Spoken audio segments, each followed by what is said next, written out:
Alors, bonjour à tous et à toutes. Merci beaucoup pour votre présence dans cette session qui ne nous prendra que maximum 50 minutes. Alors, très rapidement, il y a juste une petite présentation qui nous permet de pouvoir comprendre un peu le contour de notre session d'aujourd'hui. Et quelques slides, 11 maximum. Alors, notre webinaire va porter sur l'IA agentique et la blockchain. Nous allons essayer de partager notre expérience avec vous sur comment est-ce que nous sommes en train de capitaliser ces outils ces technologies pour répondre à différents problèmes de notre communauté. Et là, on voit principalement la RDC, mais quand même, nous travaillons sur des solutions qui ont vocation de pouvoir accéder ou euh, euh, aller sur des marchés au niveau international. Et donc, l'idée, c'est de vous amener d'abord à comprendre un tout petit peu ce qu'était l'IA agentique et tout. Alors, on ne peut pas parler de l'IA sans revenir sur l'histoire. Et les aspects historiques de l'IA remontent à plusieurs années. Parce que le concept même de l'IA a été défini et établi depuis 1956. Et quand on est en train de voir l'IA actuellement, on pense que, bon, peut-être ça a commencé il y a quelques années, ça c'est très faux. L'IA remonte à plusieurs années. Il y a des prémices qui ont été établies par Alan Turing, mais également la formulation, la création du terme même IA par McCarthy vers les années 1956.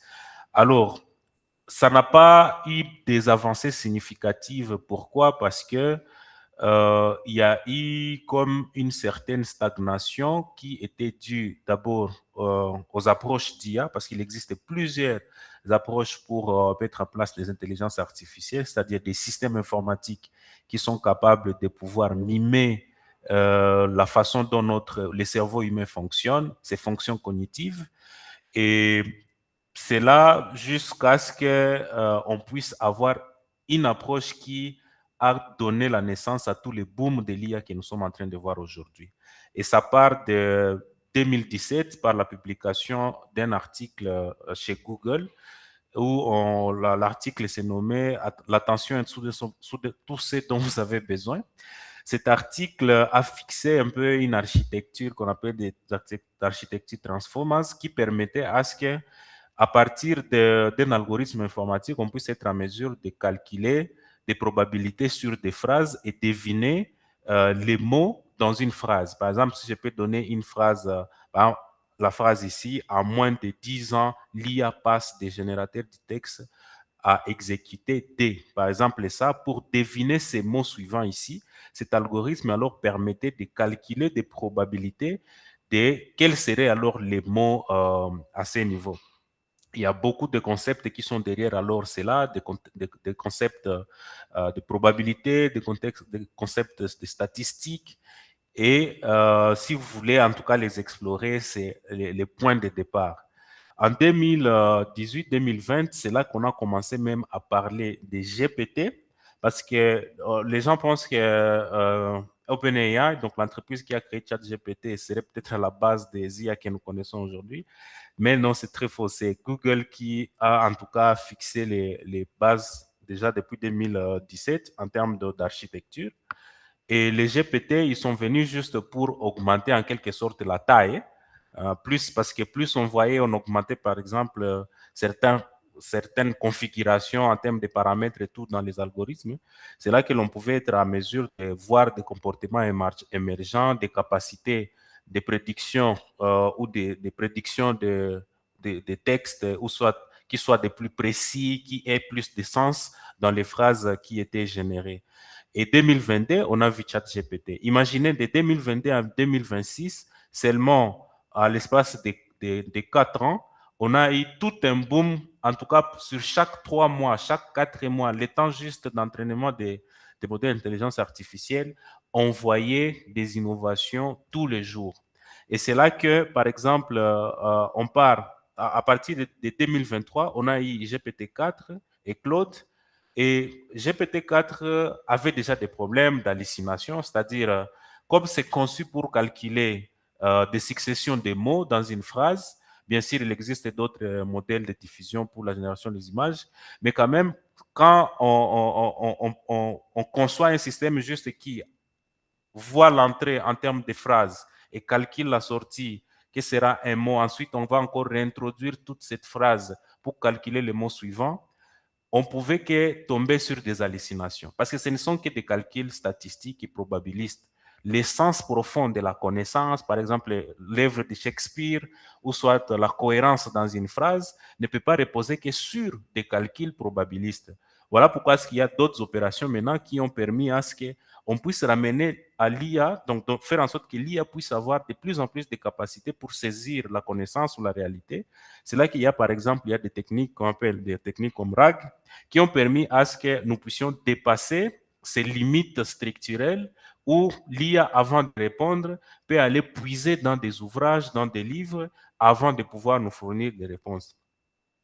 Et à partir de 2024, il y a l'entreprise qui venait de OpenAI, donc il y a eu cette scission, cette séparation, qui ont mis en place un protocole de communication qui permettait alors aux IA de pouvoir, premièrement, accéder aux outils et d'utiliser ces outils. C'est-à-dire une IA qui peut être capable d'ouvrir Word et utiliser Word. Une IA capable d'utiliser Excel, une IA capable d'utiliser Power BI, n'importe quel logiciel que vous connaissez. Et donc, on sort que de l'approche probabiliste de génération de textes, on va vers des approches où l'IA utilise alors ses capacités de génération de texte ou de raisonnement pour comprendre un peu le contexte et ensuite il peut générer des actions qui vont avoir des effets sur des logiciels que nous utilisons tous les jours. D'où la notion même des outils. C'est là qu'il y a le protocole MCP qui a été créé déjà à partir de 2024. Après ces protocoles, on a eu aussi la possibilité que les agents puissent communiquer entre eux. Et après, c'est à partir de toutes ces innovations que nous avons vu qu'il y avait une très grande opportunité pour capitaliser ces outils afin que ça puisse être de plus en plus utile dans nos communautés. C'est-à-dire des IA capables de pouvoir agir sur l'information réelle.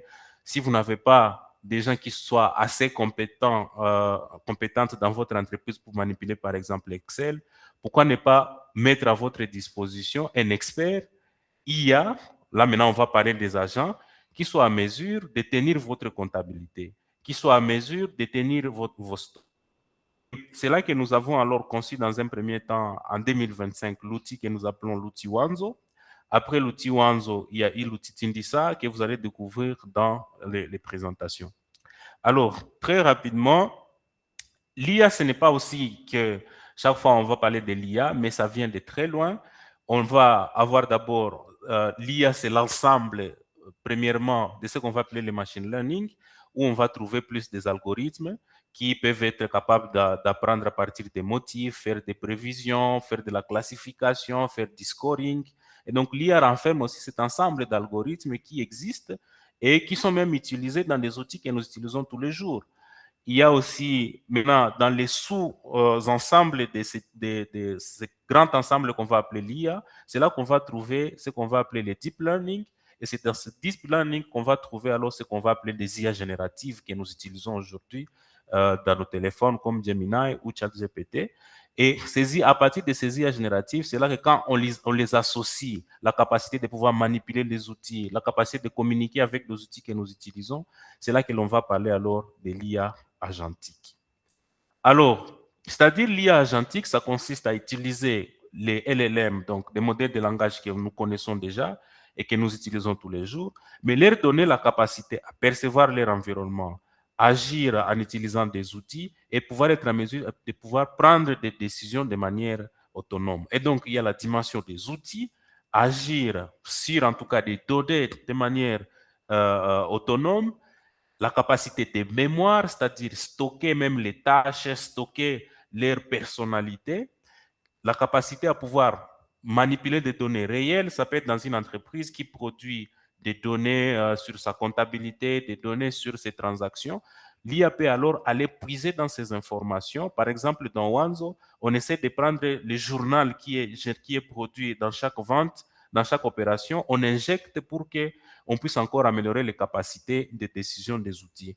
Les systèmes alors peuvent être aussi multi-agents. On peut avoir des IA qui sont spécialisés donc on prend un LLM qui on donne accès à un certain nombre d'outils, on crée aussi un autre système, on lui donne accès à un certain nombre d'outils et on donne à ces deux systèmes la possibilité de pouvoir communiquer. Et c'est là qu'on va utiliser soit des protocoles MCP ou des protocoles agent to agent. Il y a aussi des technologies comme la blockchain qui viennent aussi renforcer ces approches. Il y a beaucoup d'articles qui sont publiés présentement par rapport à comment est-ce qu'on combine un peu toutes ces technologies parce que la blockchain, au-delà du fait qu'elle puisse être utilisée pour la crypto-monnaie, elle peut être utilisée pour des smart contracts. Par exemple, l'IA aujourd'hui a de très grandes capacités de génération de documents. Maintenant, comment est-ce qu'on va conserver l'authenticité que nous produisons dans les administrations et tout? Et donc, on est maintenant capable de pouvoir utiliser de la blockchain pour conserver de l'authenticité, pour vérifier l'authenticité des documents qui sont produits. Et donc, Wanzo va combiner alors les capacités de l'IA dans le sens de la générative, mais également des capacités de l'IA pour faire des prédictions, pour faire des calculs, par exemple les calculs des codes crédit. Et c'est ici que vous allez voir la transaction dans un journal comptable, elle est transformée. Il y a un assistant que nous appelons ADA, qui est conçu même dans l'architecture même de Wanzo. Ce n'est pas que c'est quelque chose de l'extérieur que nous consommons, c'est l'architecture même de Wanzo. Lui-même récupère ces informations, interprète ces informations, ça peut être des factures et tout, et il a alors la capacité de pouvoir transformer ces informations, les structurer pour que ce que vous avez décrit en langage naturel puisse se transformer en entrée comptable. Il y a aussi, par exemple, la gestion de portefeuille au niveau des institutions financières. Il y a la problématique liée, par exemple, aux fraudes dans les institutions financières. Ce qui peut être fait aussi là-bas, c'est de surveiller les transactions dans les institutions financières, surveiller aussi les transactions au niveau des PME pour voir s'il y a des dépenses, par exemple, qui sont suspectes, ou soit pouvoir être en mesure de détecter juste des agents qui peuvent s'improviser pour le détournement des fonds. Voilà, donc il y a pas mal d'opportunités qui peuvent être exploitées dans des workflows de la gestion d'entreprise, mais également dans les workflows, dans les flux de travaux qui peuvent consister à faciliter les PME l'accès au financement. Ce qui nécessitait autrefois des expertises humaines qui ne peuvent pas se dupliquer dans toutes les PME à la fois. Et on a alors la capacité de pouvoir déployer directement des compétences dans les PME pour que n'importe qui ne connaît même pas de la comptabilité, que sa comptabilité puisse se tenir automatiquement, respecter les normes et que ces normes, une fois respectées, que ça puisse aussi permettre à ce que les outputs, donc les états de sortie, les états financiers, puissent être présentés aux institutions financières et que maintenant on puisse aussi, il y a un gap d'information qu'on va toujours observer, que ça, on puisse combler ces gaps avec cette IA qui va apporter de l'expertise qui manquait autrefois. Par exemple aussi pour Tindissa, déjà la présentation qui vous sera faite, vous allez comprendre que l'idée c'est que les commerces se fait déjà dans des messageries en Afrique. Vous allez voir autant de groupes WhatsApp qui existent. Et toutes ces données sont des données non structurées, pendant que quand vous achetez quelque chose, quand vous faites des échanges des biens et des services, vous êtes en train de créer de la valeur. Cette consommation devrait être suivie. Pendant que nous, comme nous le faisons sur WhatsApp, toutes ces données ne sont pas suivies, on ne sait pas élaborer votre profil de consommateur pour que peut-être vous puissiez bénéficier des services financiers plus tard, des crédits à la consommation, etc. Alors, Tindissa vient comme une couche d'architecture. Ce n'est pas un e-commerce, c'est une couche d'architecture qui apporte de la traçabilité dans les transactions qui se font directement au travers des messageries, mais également faciliter, apporter toutes les fonctionnalités nécessaires qui font fonctionner les e-commerce, etc., directement dans des messageries comme WhatsApp. Il y a d'autres solutions comme Impacta. Impacta, c'est pratiquement un réseau d'agents qui sont capables de pouvoir travailler dans les ONG. C'est-à-dire, une ONG peut avoir des assistants agents IA capables de pouvoir traiter les données, capables de pouvoir faire les suivis, évaluations, capables de pouvoir aller chercher des opportunités de financement, produire des propositions de projets de manière autonome. Il y a aussi, l'idée c'est que nous puissions combiner toutes ces idées, par exemple, partir des messageries, utiliser l'IA pour la partie cerveau, utiliser les outils MCP pour les actions métiers, pour les connecter avec d'autres outils externes qui sont utilisés dans les entreprises ou les ONG.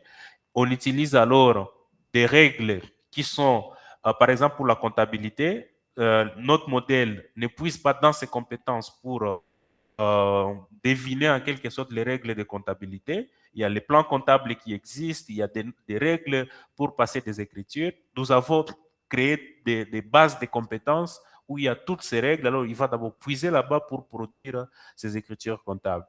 Et voilà, donc c'est un peu ça. Je ne saurais pas aller en profondeur sur toutes ces questions, mais l'idée, c'est pour vous montrer que les opportunités sont multiples. Nous venons de les faire dans les secteurs de la finance pour les PME, l'accès au crédit, la gestion dans les PME.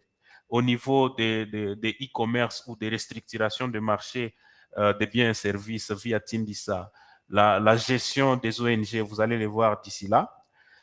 Et ces modèles, nous pouvons les appliquer, ou ces approches, nous pouvons les appliquer dans pas mal d'autres domaines, notamment la chimie, pour la découverte des molécules, parce que ce n'est pas seulement de l'IA génératif. On ne peut pas utiliser seulement l'IA génératif pour générer du texte. On peut l'utiliser pour générer, par exemple, des structures moléculaires comme AlphaGo. Il y a d'autres modèles qui sont utilisés, par exemple, pour générer des protéines. Il y a pour le domaine des matériaux, pour formuler les bétons, vous êtes dans un terrain, vous connaissez peut-être les propriétés des matériaux qui sont là, mais vous voulez savoir exactement comment vous allez doser tout ça pour que les bétons puissent tenir, avoir ses performances et tout.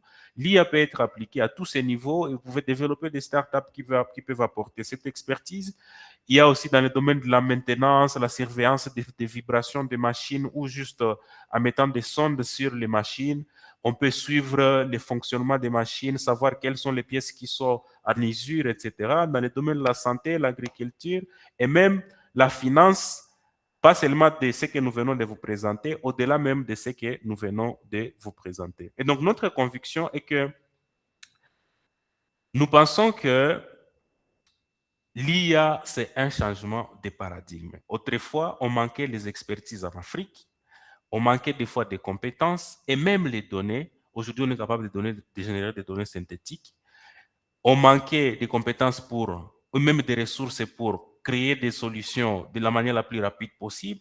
Aujourd'hui, il y a le vibe coding. Bien sûr que c'est risqué parce que si vous ne le faites pas bien, vous allez perdre beaucoup de temps et de ressources sur des solutions qui ne seront pas consommées parce que tout le monde peut le faire. Et donc, il y a une fenêtre d'opportunité que nous avons et c'est à vous de pouvoir capitaliser ça en tant que peut-être enseignant, en tant que bailleur. Les compétences que l'on cherchait peut-être en Europe, aujourd'hui, les jeunes en Afrique peuvent les avoir pour analyser les données, pour créer des algorithmes de compression des données qui n'existaient pas jusque-là, des antivirus, etc. Et donc, la suite maintenant, ce sont les collègues qui vont présenter les différentes solutions. Wanzo, vous connaissez déjà. Pour ceux qui ne connaissent pas Wanzo, ils pourraient aller sur la plateforme wanzo.com avec 2 Z, nous contacter directement, peut-être pour des données, des mots personnalisés. Alors, pour la suite, je vais inviter les collègues qui développent, qui travaillent sur Tindissa, qui va nous faire juste une démo très rapidement et il sera suivi par son collaborateur ou son autre collègue Eliezer qui travaille sur Impacta. Samuel?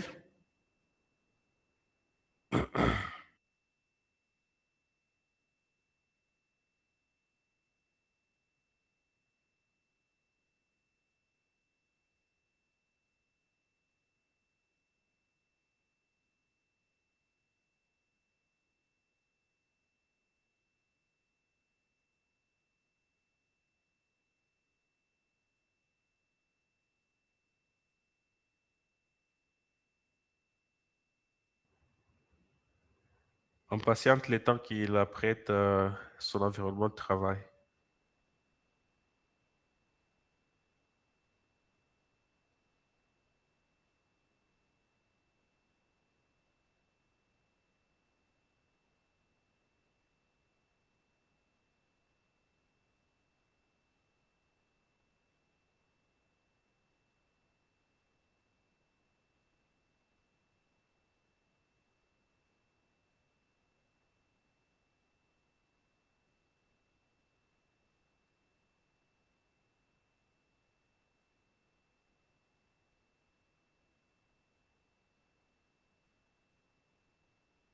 Alors, si Samuel n'est pas prêt, on peut passer.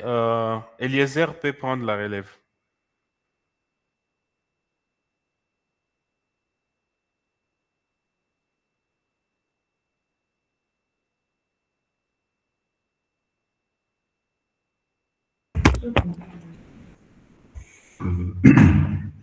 Bonjour, bonjour. Je ne sais pas si vous parvenez à me capter. Ah, ça va. Donc, comme on vient de le dire, on est en train de travailler sur Impacta.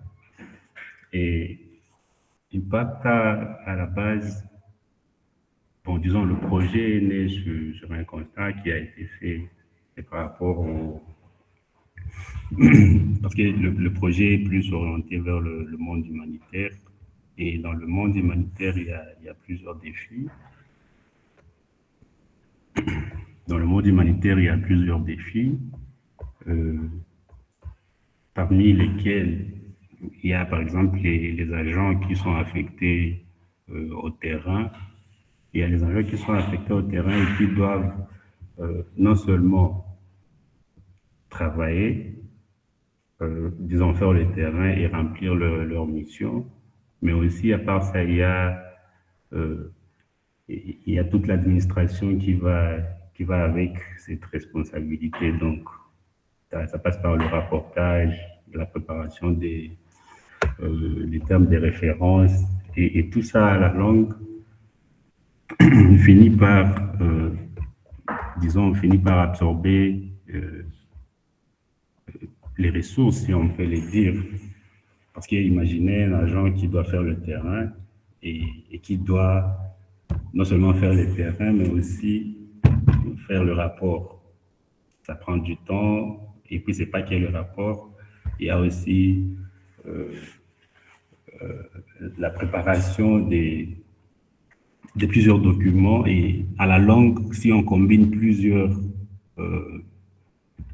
plusieurs tâches qui se répètent dans le cadre de l'administration, ça fait à ce que l'agent ne soit pas vraiment en mesure de remplir sa mission principale. Donc, ce qu'on va faire, c'est une petite démonstration. Je vais partager l'écran.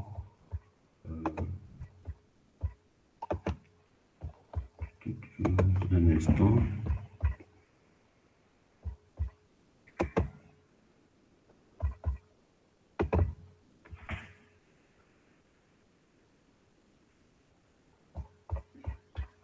Voilà.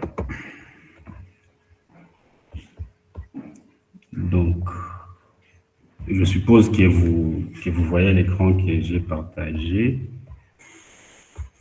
Et là, c'est l'interface des chats, l'interface qui permet d'échanger avec les agents, comme on l'a dit. Comme on l'a dit, il y a plusieurs agents, notamment, attends, si on va par exemple dans notre équipe, là, ce que je fais, c'est juste pour la démonstration. J'ai créé un compte pour l'organisation que j'ai appelée Fondation Eliezer.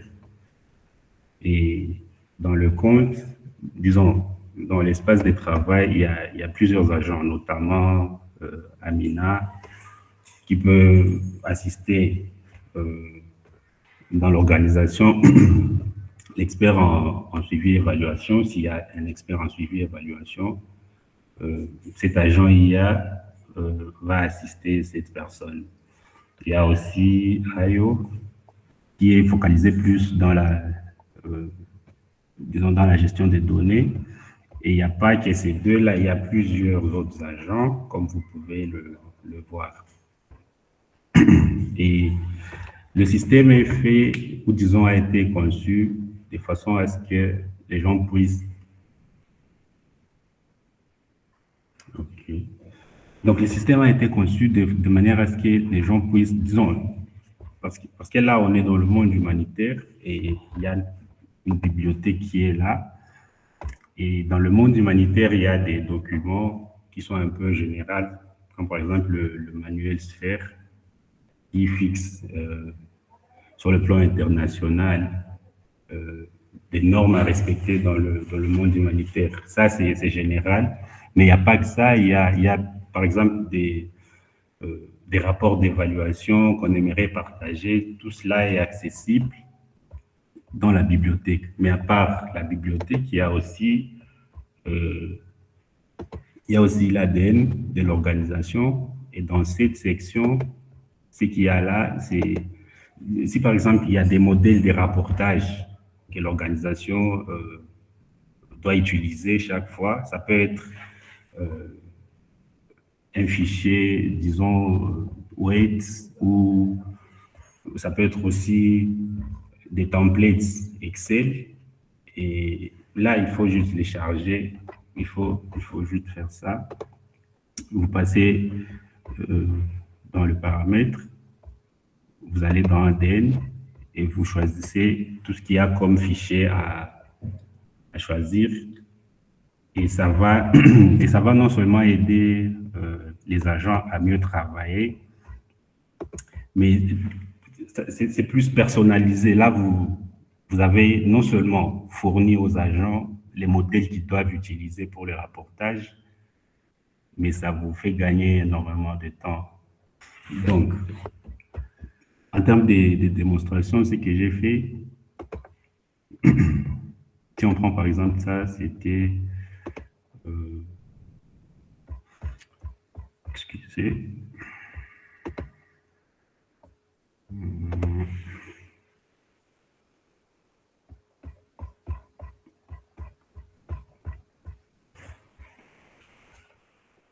Donc là, j'ai demandé à l'agent de vérifier ce qu'elle avait comme modèle. Elle a vérifié, elle a dit qu'elle avait déjà le modèle des rapportages qui a été chargé depuis la section ADN. Je lui ai donné les templates à utiliser pour le rapportage Excel, et je lui ai demandé de générer aussi de faire non seulement le rapport narratif, parce qu'il avait déjà le modèle, mais aussi de compléter la version Excel du tableau. Donc, et ce que l'agent a fait, l'agent a complété le rapport narratif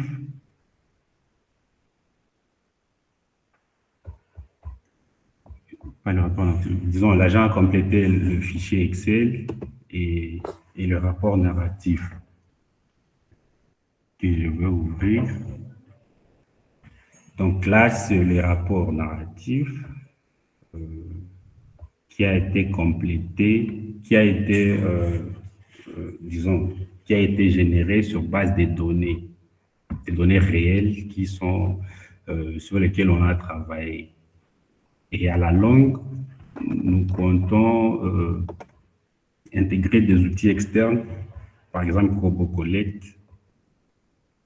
Donc, on n'aura pas à chaque fois à chaque fois partager les données via Excel en chargeant les données.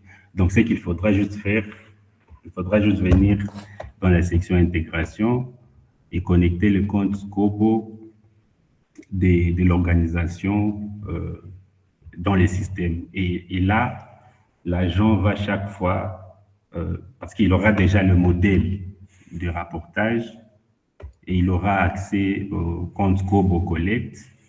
Et là, ce qu'il va faire, il va juste consulter la source des données qui sera dans notre cas Scobo Collect. Il va analyser ces données-là et il va compléter nos Caneva, ou disons nos modèles de rapportage. Ça, c'était juste pour le rapportage, mais vu qu'on a d'autres agents, il y a par exemple Ketia, qui est plus spécialisé dans la recherche et disons, la recherche et la proposition de financement. Donc, elle, qu'est-ce qu'elle peut faire en termes de compétences? Elle peut non seulement chercher, elle peut non seulement chercher des propositions, des appels d'offres pour l'organisation, mais elle va plutôt chercher les appels d'offres auxquels l'organisation, comment je peux formuler ça? et va chercher les appels d'offres auxquels l'organisation est éligible, si on peut le dire comme ça. Donc, je crois, je ne veux pas trop monopoliser la parole, mais c'est un peu ça. Pour créer le compte, il faut juste aller sur, par exemple, il faut juste aller dans votre navigateur, vous tapez impacta.com et là, vous verrez, euh, vous allez directement atterrir sur notre site web et il y a un bouton qui va vous permettre de créer le compte. Donc, je crois que c'est tout à mon niveau.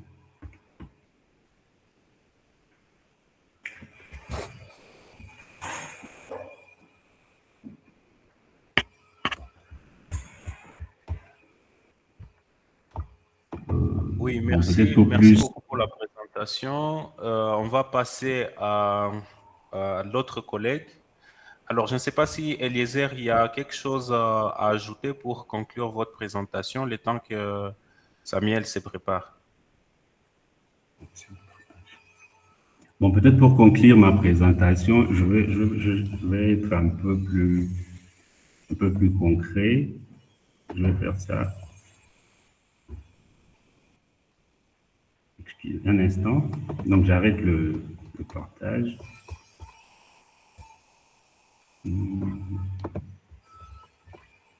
Donc, je vais peut-être montrer comment faire concrètement pour créer un compte sur Impact.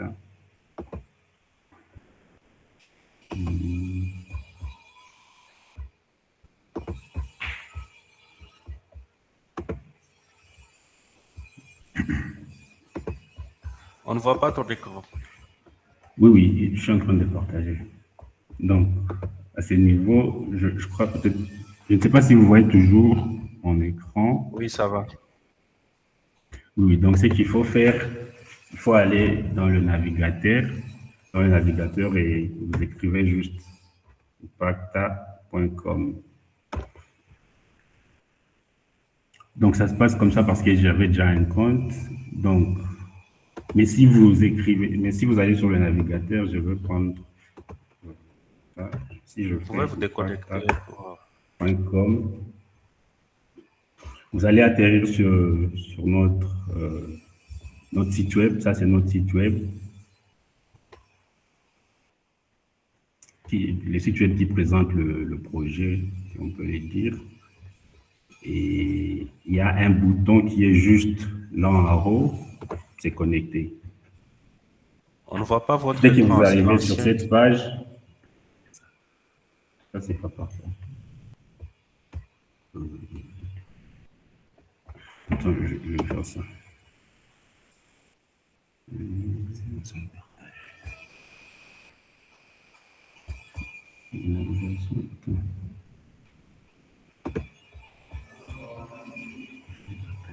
Les minutes s'épuisent, ça sera peut-être rattrapé vers la fin. Est-ce qu'on peut passer à Samuel? Bon, dans ces cas, on va rattraper à la fin, comme vous venez de le dire. Oui, Samuel, vous avez la parole. Oui, bonjour à tous. Je me présente, je reprends le nom de Jean Samuel, fondateur de la startup Team Dissot. Alors, pour commencer, nous avons remarqué qu'une grande partie du commerce congolais serait déjà via la messagerie, mais d'une façon informelle.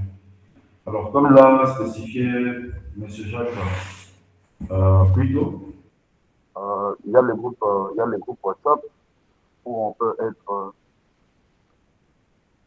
ouais, il y a les groupes WhatsApp auxquels on peut être, mais les données ne sont pas, les données ne sont pas du tout structurées.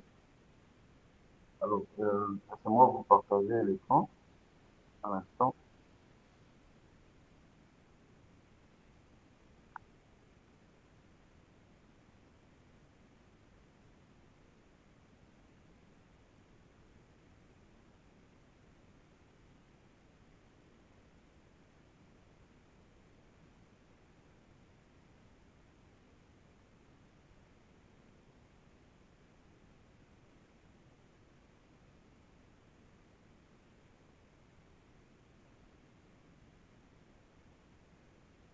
un instant, j'ai un petit souci technique. J'essaie de partager mon écran.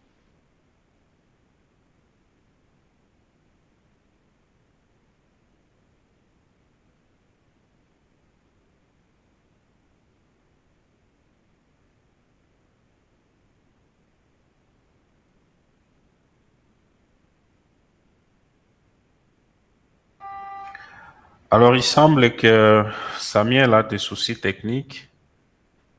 Je vais rattraper sa présentation.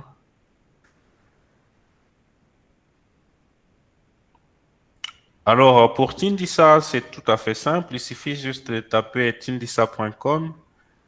Dans votre navigateur, vous allez directement accéder à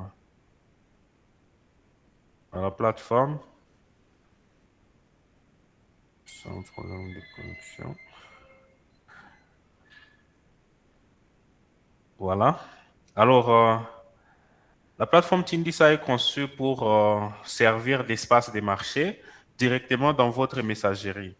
Vous savez déjà très bien que WhatsApp, actuellement en Afrique et en RDC principalement, bon, où nous vivons, et que WhatsApp est vraiment utilisé pour beaucoup de transactions. Alors, vu que WhatsApp est utilisé pour beaucoup de transactions, vous allez également aller sur TikTok, vous allez trouver la même chose. Il y a des Chinois qui sont là, qui partagent les numéros WeChat. Il y a mais également sur Telegram. D'ailleurs, sur Telegram, il y a beaucoup d'arnaques. Alors, Tindissa est venu comme une architecture qui va se greffer afin de renforcer à la fois la traçabilité dans ces espaces de marché, mais également rassurer que ça puisse fonctionner comme on pourrait avoir un e-commerce, mais directement dans votre messagerie, sans avoir besoin d'aller dans différents groupes WhatsApp où vous pouvez être à 900 inconnus. Ça embrouille souvent nos téléphones avec des photos que l'on ne sait pas toujours gérer. Et voilà. Donc, je vais remettre la présentation à Samuel pour qu'il puisse poursuivre. Oui, Samuel, allez-y.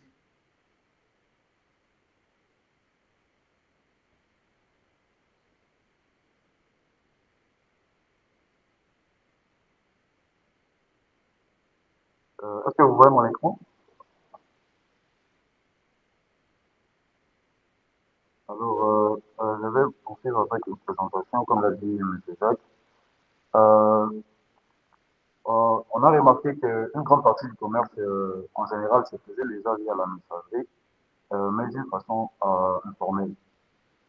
Par exemple, on peut être dans des groupes WhatsApp, euh, les gens peuvent envoyer des photos des actifs, des produits, euh, mais c'est structuré d'une façon informelle. Alors, sans plus tarder, on va juste aller directement vers la démo parce qu'on a épuisé la section. Alors là, je suis directement sur la vitrine Teams. Je vais juste cliquer, comme vous le voyez, je vais juste cliquer sur WhatsApp et ça va directement me rediriger sur la messagerie Teams. Alors ici, je vais me mettre à la place d'un acheteur qui a besoin d'un produit précis. On va vous montrer comment est-ce qu'il voit les choses en temps réel. Alors là, je peux commencer avec la première version.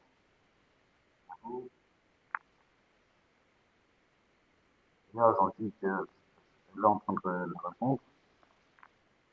Voilà, ça me demande qu'est-ce que je fais aujourd'hui. Alors je dis que j'ai besoin d'acheter un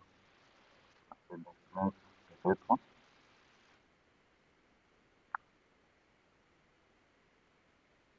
Alors, ce qui va faire le gars gentil, il va aller chercher euh, dans la base de données et voir s'il y a un produit. Et voilà, ça me ramène la photo et la description, comme vous pouvez voir. Ça disait pour un intérimaire à Gouma, proposé à 12 000 dollars, négociable.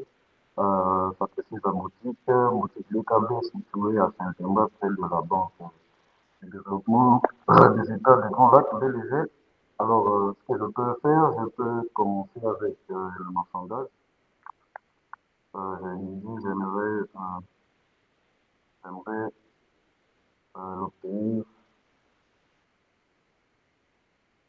l'obtenir, disons, à 10 000 dollars, par exemple.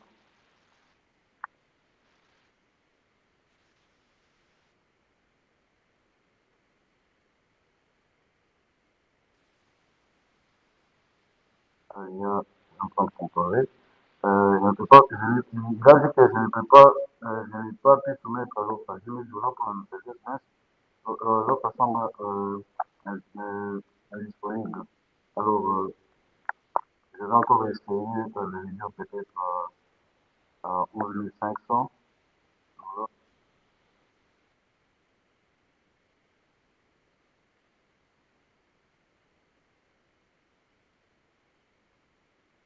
Bon, je vais juste l'acheter à 12 000 dollars. Euh,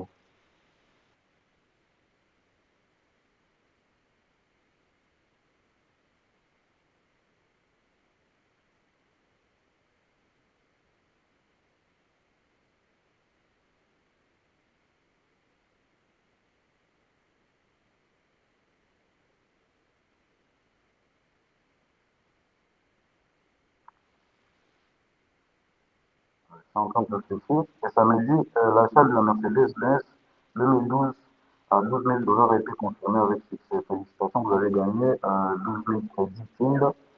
Pourtant, votre total de 15 504 crédits. Alors, ici, Tirisa offre les codes crédits appelés TILD.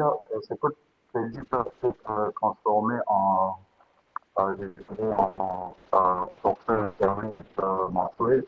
Donc, une fois que l'acheteur a confirmé un achat, Tirisa lui donne le code crédit TILD et ces codes crédits peuvent être transformés en forfait Internet mensuel. Alors, c'est un peu ça. Du coup, si on rentre sur le portail, euh, on va voir la section pourquoi faire confiance à Team Lisa. Retournons un peu dans le contexte où nous sommes dans le groupe WhatsApp. Il y a plusieurs actifs, il y a les échanges des actifs. Disons qu'il y a une moto qui est en train d'être vendue dans un groupe WhatsApp, mais on ne sait pas si cette moto a les antécédents juridiques. On ne sait pas si cette moto elle a été volée ou pas. Alors, Melissa offre une valeur, et cette valeur-là, c'est un certificat. Ce certificat-là, elle est ancrée directement dans la technologie appelée blockchain. Donc, ça nous permet d'avoir un certificat authentique et qui ne peut pas être falsifié. Alors, je peux montrer juste un exemple de comment est-ce que ça marche en vérifiant un certificat ici. Une fois dans cette interface, je peux choisir importer le certificat PDF. En important le certificat PDF, je vais importer un certificat qui est authentique, et c'est ici. Une fois vérifié, la plateforme va valider que ce certificat est authentique. Et comme vous pouvez voir, il y a le nom de l'actif Toyota, et tout ce qui va avec. Il y a catégorie véhicule et la valeur estimée, c'est 25 000 dollars. Alors, disons qu'il y a quelqu'un qui a pu télécharger ou bien obtenir un certificat authentique et essayer de la falsifier. C'est ce qu'on va voir. Par exemple, ici, si j'importe un certificat falsifié, et j'essaie de la vérifier ici, une fois vérifié, la plateforme ne peut pas reconnaître le certificat parce qu'il est falsifié. Alors, si on rentre un peu ici, je vais juste vous montrer comment sont les certificats. On a le premier certificat ici, le deuxième qui est là. Alors, comme vous pouvez le voir, le premier, c'est celui-ci, avec actif certifié au nom de Land Cruiser, Land Cruiser. Mais le deuxième a été falsifié, comme vous pouvez le voir ici. Vous pouvez voir le nom de l'actif certifié, c'est Toyota Land Cruiser. Donc, ils ont sorti le E. Ce qui veut dire, une fois on vérifie un certificat, si elle a été falsifiée, le système nous le dira directement. Même si on a juste ajouté un espace, on a ajouté les caractères, on a sorti les caractères, le système nous le dira directement. Alors, ce certificat-là, c'est un certificat qu'on donne aux actifs avec une forte valeur. des voitures, par exemple des parcelles. Euh, pour les cas des parcelles, c'est savoir si la parcelle n'a pas les antécédents, les mauvais antécédents, pardon. Voir si la parcelle, elle appartient à une seule personne, si la parcelle a des documents qui sont valides, des documents qui sont vérifiés par la cadastre et tout. Alors, si nous rentrons dans la messagerie ici, je peux demander, bon, comme on le voit ici dans la messagerie, l'IA agentique m'a demandé si je souhaite organiser une livraison ou récupérer un véhicule. Alors, si je souhaite être livré, on aura dans la plateforme qui lit ça, on aura des visas qui seront là. Si je choisis par livraison, l'IA agentique va aller directement dans la plateforme et contacter le livreur en lui disant qu'il y a un article spécifique à tel endroit et qu'il doit le ramener à tel endroit. C'est un peu ça. Mais si je choisis Samuel, directement aller directement. vous Oui, avez épuisé vos minutes. Vous pouvez conclure, s'il vous plaît. ouais, d'accord. Alors, pour conclure, par exemple, si j'ai demandé, par exemple, j'aimerais avoir le certificat de la voiture,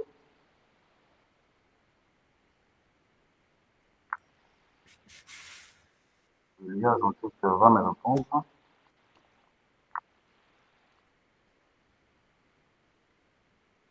Alors, ça va me dire que la Mercedes n'a pas de certificat.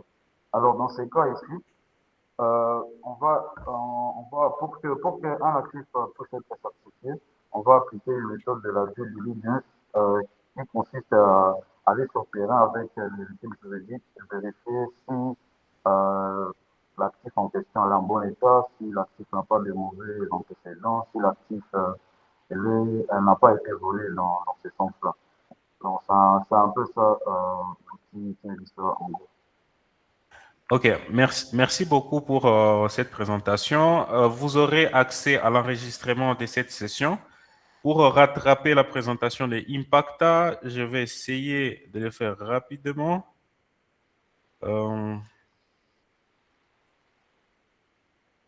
Partage carrément tout mon écran.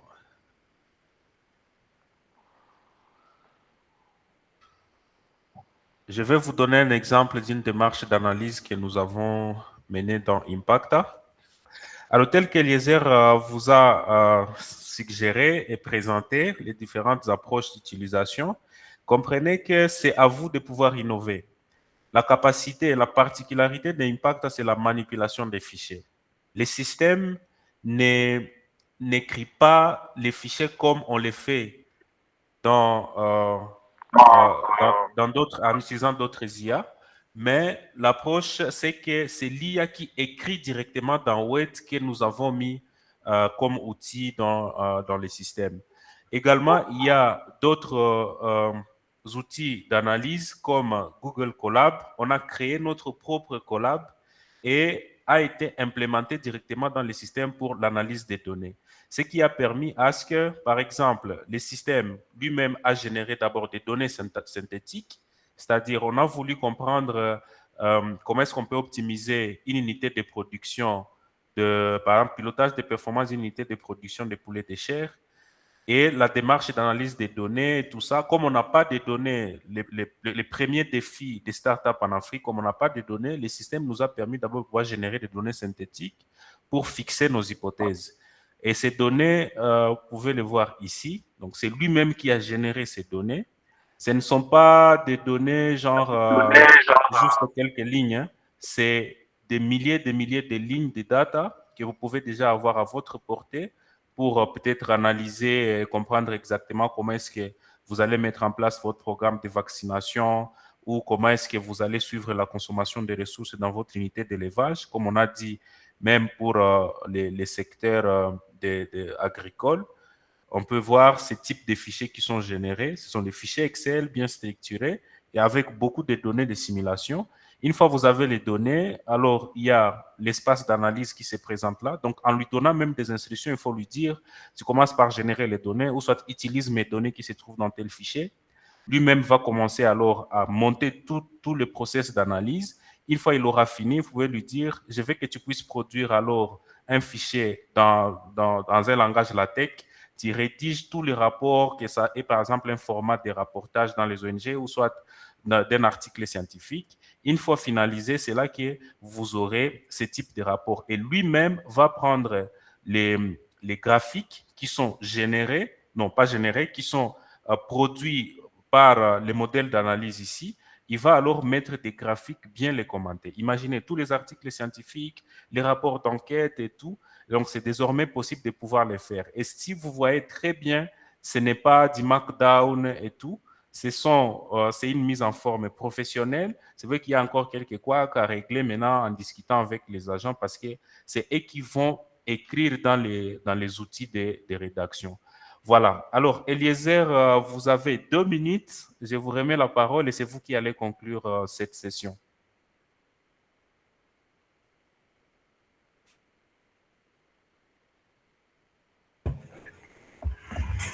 Je ne sais pas si vous me captez, mais j'espère que vous me captez. Donc, avant de remettre la main à mon collègue Samuel, on voulait voir comment on peut créer un compte sur Impact. Déjà, c'est pas compliqué. Je vais vous partager l'écran.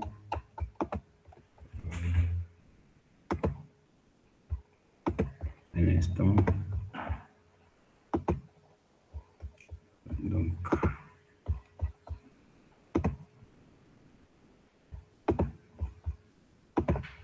écran partagé.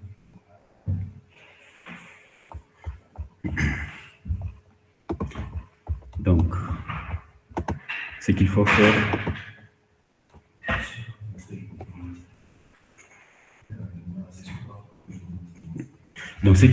il faut juste vous rendre sur les sites d'Impact là.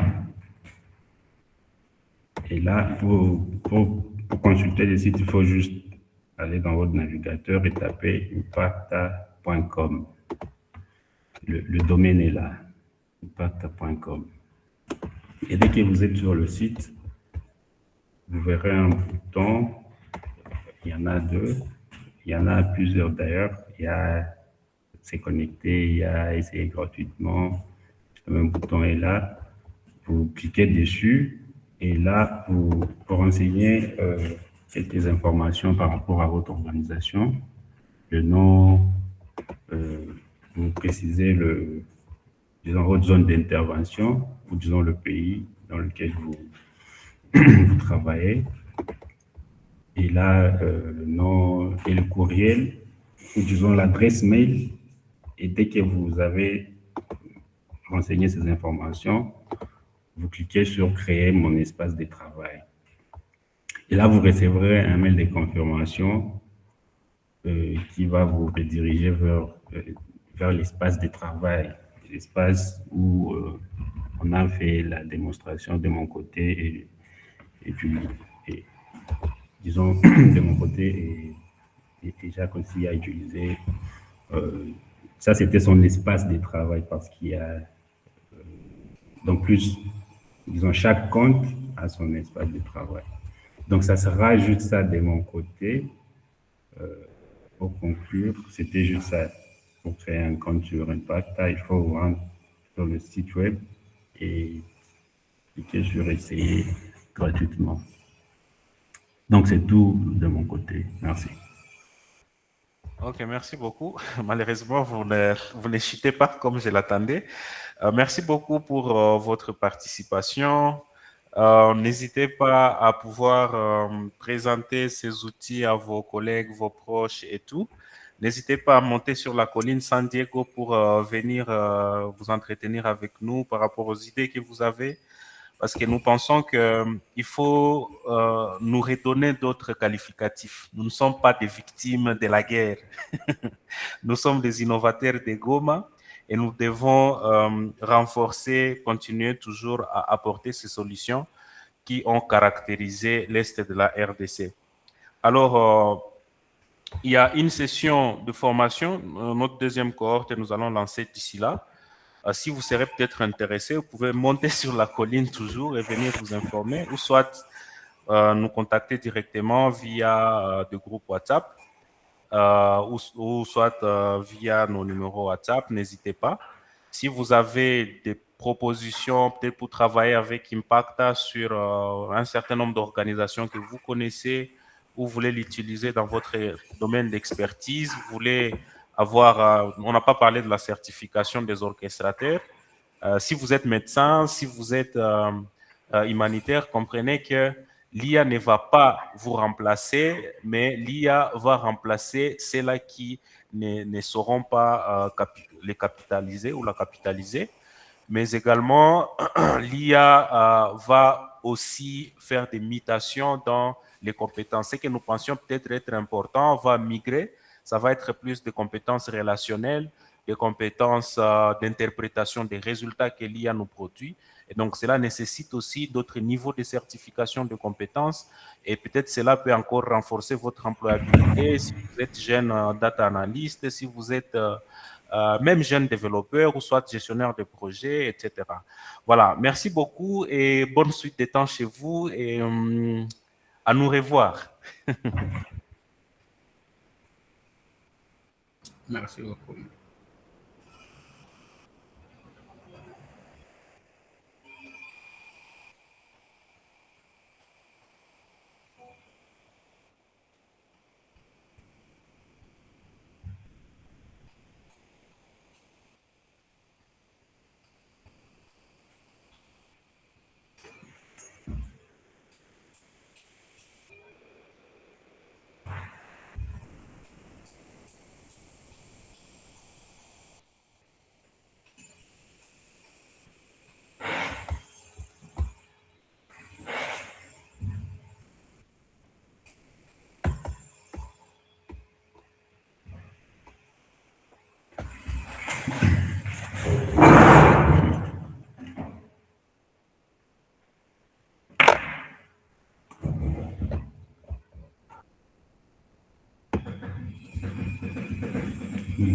Gracias.